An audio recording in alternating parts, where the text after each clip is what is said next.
আসসালামু আলাইকুম, কি অবস্থা সবার? আশা করি সবাই অনেক বেশি ভালো আছো। তো আগামীকাল থেকে আমাদের চট্টগ্রাম বিশ্ববিদ্যালয় কমিটির এক্সাম ব্যাচটা শুরু হবে। তো এক্সামের আগে আমরা যেহেতু টপিক অ্যানালিসিস গুলো দিব, তোমরা কি পড়বা?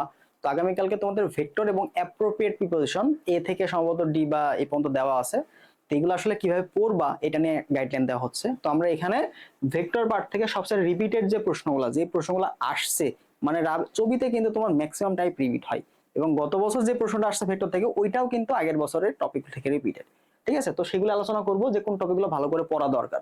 ওকে, তো যারা আমাদের আগামীকালকে ভেক্টর এক্সামটা দিবা, আমাদের পেইড ব্যাচে তোমরা আসছো বা ফ্রিতেই, আজকে হয়তো এই ভিডিওটা ফ্রিতেই যাবে, তো তারা এটা দেখতে পারো। ওকে, দেখো প্রথমেই আসি হচ্ছে আমরা দুইটা ভেক্টর লম্ব বা সমান্তরাল হলে এর মান কত, এই টাইপের প্রশ্ন ভাই খুবই গুরুত্বপূর্ণ। ইভেন তোমার সমান্তরাল হলে এই কন্ডিশন থেকে 25-26 কিন্তু প্রশ্ন আসছে, এবং তার আগের বছরগুলোতেও তুমি ভেক্টর লম্ব হলে সমান্তরাল হলে এখান থেকে অজানা মান অহরহ অনেক বেশি প্রশ্ন আসছে ছবিতে। তো এই টপিকটা তোমার খুবই ভালো জানতে হবে। তো জানো যে এখানে ডট গুণ হলে আমরা জানি কি লম্ব হলে কি শর্ত, দুইটা ভেক্টরের ডট গুণ এটা কি 0 হবে, আর সমান্তরালে কি হবে a1/a2 = b1/b2 = c1/c, অর্থাৎ আই জে কে এদের সহগের অনুপাত কি হবে, সমান হবে যদি দুইটা ভেক্টর সমান্তরাল হয়। তো এই কন্ডিশন থেকে কিন্তু অনেক বেশি প্রশ্ন আসে, তোমাকে অজানা এ বি সি যাই হোক না কেন এরকম মান বের করবে। অনেক সময় বলে এম এর মান কত হলে দুইটা ভেক্টর লম্ব হবে, এম এর মান কত হলে দুইটা ভেক্টর সমান্তরাল হবে। এই রিলেটেড প্রশ্নগুলো অনেক বেশি ইম্পর্টেন্ট এবং অনেকবার আসছে। তুমি অবশ্যই টপিকটা ভালো করে পড়বা, ঠিক আছে? অবশ্যই টপিকটা ভালো করে পড়তে হবে। নেক্সট আসা হচ্ছে লম্ব হলে ডট গুণ শূন্য, সমান্তরাল হলে যে সূত্র আমি দিয়ে দিছি এখানে।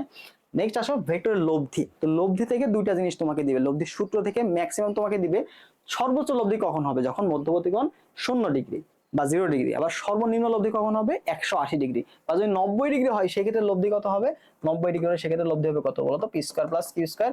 আবার আমরা কি জানি, কি দুইটা ভেক্টর যদি সমান হয়, দুইটা ভেক্টর সমান হইলো এবং এদের লব্ধির মানটা কি বলতো, যে কোনো একটা সমান হইলো, তাহলে মধ্যবর্তী কোণ কত হবে, 120 ডিগ্রি। তো এই ধরনের প্রশ্নগুলা ও লব্ধি থেকে আসে।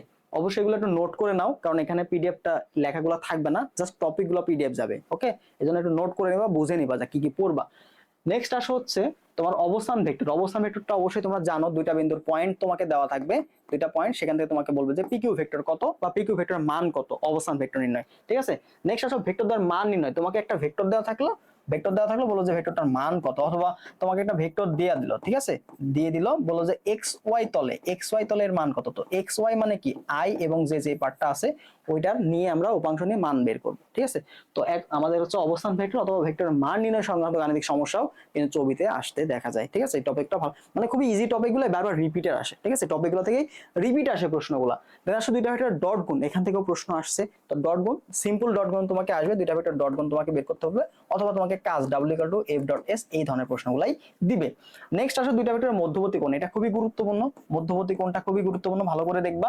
নেক্সট আসো হচ্ছে মধ্যবর্তীর মধ্যেই দেখবা তোমাকে বলবে যে দুইটা ভেক্টর সর্বোচ্চ লব্ধি। দেখো a প্লাস বি এটা কি, দুইটা ভেক্টরের সর্বোচ্চ লব্ধি ইকুয়াল দুইটা ভেক্টরের সর্বনিম্ন লব্ধি সমান হলে কি হয়, আমরা জানি মধ্যবর্তী কোণ কত, 180 ডিগ্রি। আবার দেখো দুইটা ভেক্টরের ডট গুণ, এবং দুইটা ভেক্টরের ক্রস গুণ যদি সমান হয় সেই ক্ষেত্রে মধ্যবর্তী কোণ কত হবে, 45 ডিগ্রি। তো এই দুইটা প্রশ্ন কিন্তু অনেক সময় মুখস্থই চলে আসে। ঠিক আছে, বলবে যে দুইটা ভেক্টর 90 ডিগ্রি হলে, এটা 90 ডিগ্রি, ঠিক আছে, 180 লিখছি না, 90 ডিগ্রি হলে নিচের কোণটি সঠিক। তো a plus B vector equal to কত হবে, a minus B modulus of এই দুইটা সমান। আবার যদি 45 ডিগ্রি হয় তাহলে ডট গুণ এবং স্কেলার আমাদের যে ভেক্টর গুণ বা ক্রস গুণ এদের মান কি, দুটো সমান হবে। আবার তোমাকে যদি ডট গুণ ক্রস গুণ দেওয়া থাকে সেই ক্ষেত্রে মধ্যবর্তী কোণ বের করার সূত্র কি, tan থিটা, এটা সমান কি হবে, উপরে হবে তোমার ডট গুণের মান এবং হচ্ছে নিচে হবে ক্রস গুণনের মান। আচ্ছা সরি, উপরে হবে ক্রস গুণ, নিচে হবে হচ্ছে আমাদের ডট গুণনের মান। ঠিক আছে, তো এই কনসেপ্ট থেকেও কিন্তু প্রশ্ন আসতে দেখা যায়, এগুলো একটু ভালো করে দেখতে হবে তোমাকে। ঠিক আছে, এই টপিকগুলো একটু ভালো করে দেখতে হবে। নেক্সট আসো ক্রস গুণ। তো ক্রস গুণ থেকে কি কি আসবে, ক্রস গুণ থেকে তোমার এই যে আই জে কে এদের মধ্যে যে সম্পর্কটা আছে এটা তোমাকে দেখতে হবে। আই ক্রস জে এর মানটা কত হতে পারে, জে ক্রস কে এর মানটা কত হবে, বা I dot J cross K, J plus K, এই ধরনের প্রশ্নগুলো কিন্তু দিবে। তো আই জে কে এদের সম্পর্কটা একটু ভালো করে দেখবা। পরবর্তীতে আসলে লম্ব ভেক্টর নির্ণয়, তোমাকে যে কোনো একটা ভেক্টর দিয়ে দিল, বললো যে আই প্লাস জে এদের লম্ব ভেক্টর কোনটা, কারণ দেখো যেটা মিসিং আছে ওইটা হবে, দেখো আই প্লাস জে না, তাহলে মিসিং কে, কে না, তাহলে যে 3 কে, এটাই কিন্তু এর উপর লম্ব ভেক্টর।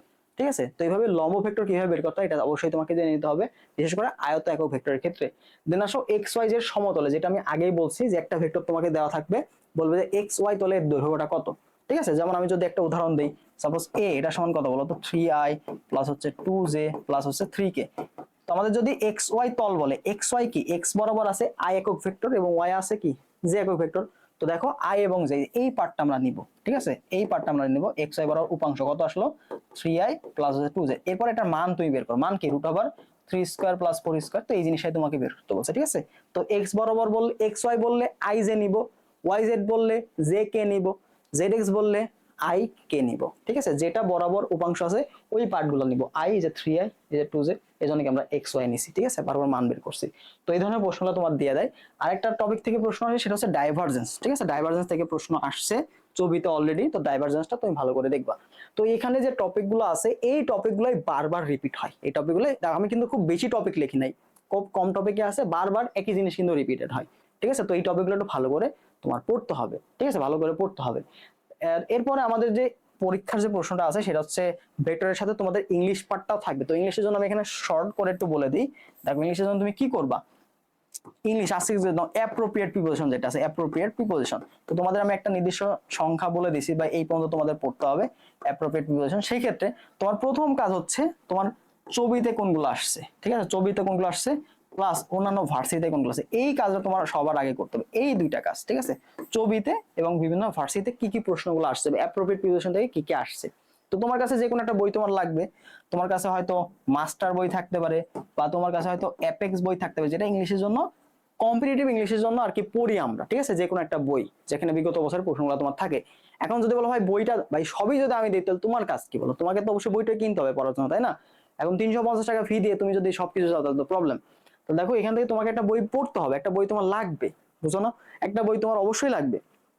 তো একটা বই তুমি কালেক্ট করবা, ওইখান থেকে জাস্ট ছবিতে আসছে এবং বিভিন্ন ভার্সিতে আসছে ওই প্রশ্নগুলো একটু ভালো করে সলভ করো, ঠিক আছে, ওই প্রশ্নগুলো ভালো করে সলভ করো, তাহলেই হয়ে যাবে। কারণ এখানে অনেকগুলো আছে, সবগুলো তো তুমি চাইলে পড়বা না, তোমার বিগত বছর যেগুলো আছে সেগুলো পড়বা। আর রিসেন্ট বিসিএস, ঠিক আছে, রিসেন্ট বিসিএস এর যে প্রশ্নগুলো আছে, রিসেন্ট বিসিএস এর প্রশ্নগুলো তো আমরা কি করছি, কারণ আমরা মেমোরাইজিং পার্টগুলো তোমাদের আস্তে আস্তে শেষ করাই নিচ্ছি।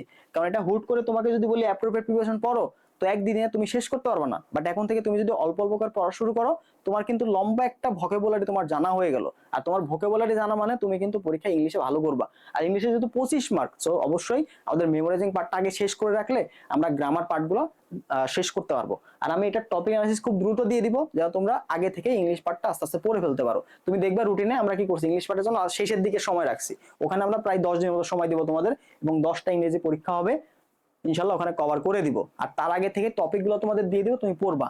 আর আমাদের এক্সামের প্রসিডিওরটা তোমাকে জানাই দিই, এটা পিডিএফটা আমি দিয়ে দিব। আর যেগুলো এক্সট্রা কথা বলছে এখানে সেগুলো একটু নোট করে নিবা তোমরা, ঠিক আছে। তো আমাদের এক্সামটা আসলে আজকে কিভাবে হবে এটা তো তোমাদের দেখাই দিই। যারা আমাদের 24 এক্সাম ব্যাচে আসো তারা দেখবা ওয়েবসাইটে প্রথমে যাবা, আমাদের ওয়েবসাইটে যাবা। তো ওয়েবসাইটে যাওয়ার পরে তুমি 24 কোর্সটাতে যাবা, ঠিক আছে, 24 কোর্সটাতে যাবা। তো আমার যেহেতু এনরোল করা না, এনরোল কথা তোমার শুরু করে এখানে লেখা থাকবে। দেখো এখানে দেখো এই যে আমাদের live exam section, live exam লেখা আছে না, ওটাতে ক্লিক করবা। ক্লিক করার পরে আগামীকাল যেহেতু 25 তারিখে আমাদের ফার্স্ট এক্সাম, এখানে তোমার এই টপিকগুলো এখানে হাইলাইট হতে থাকবে। ভেক্টর এক্সামটা লাইট জ্বলবে দেখো 4-5 দিয়ে, ঠিক আছে। তো এটাতে ক্লিক করলেই তুমি এক্সামের ইন্টারফেস পেয়ে যাবা। যেটা যে প্রশ্নের উত্তর ওটা ক্লিক করে সঠিক অ্যান্সারটা ঠিক করবা, করে সবার নিচে দেখবে যে সাবমিট বাটন আছে, সাবমিট করে দিলেই তোমার কয়টা সঠিক হয়েছে কয়টা ভুল হয়েছে, তোমার নেগেটিভ মার্কিং কত, নিচের দিকে স্ক্রল করলেই উত্তর সহ ব্যাখ্যা পেয়ে যাবা, ঠিক আছে। সবগুলাই তুমি কিন্তু পাচ্ছ। এটা লাইভ এক্সামটা শেষ হওয়ার পরে তুমি এটা ওএমআরে দিতে পারবা। দেখো এই যে পিডিএফ সেকশনে আমরা ওএমআরটা দিয়ে রাখছি, এই ওএমআরটা তুমি প্রিন্ট করে নিয়ে আসবা, ঠিক আছে, ওএমআর দেওয়া আছে। এই ওএমআরটা কি করতে হবে বলতে হয়, প্রিন্ট করতে হবে, যেহেতু এনরোল করা না আমি দেখতে পাচ্ছি না, যাই হোক। তো ওএমআরটা তুমি ডাউনলোড করবা, প্রথমে ডাউনলোড করে প্রিন্ট করে নিয়ে এসে তুমি এক্সামগুলো দিতে পারবা। লাইভ এক্সাম রুটিনটাও আছে।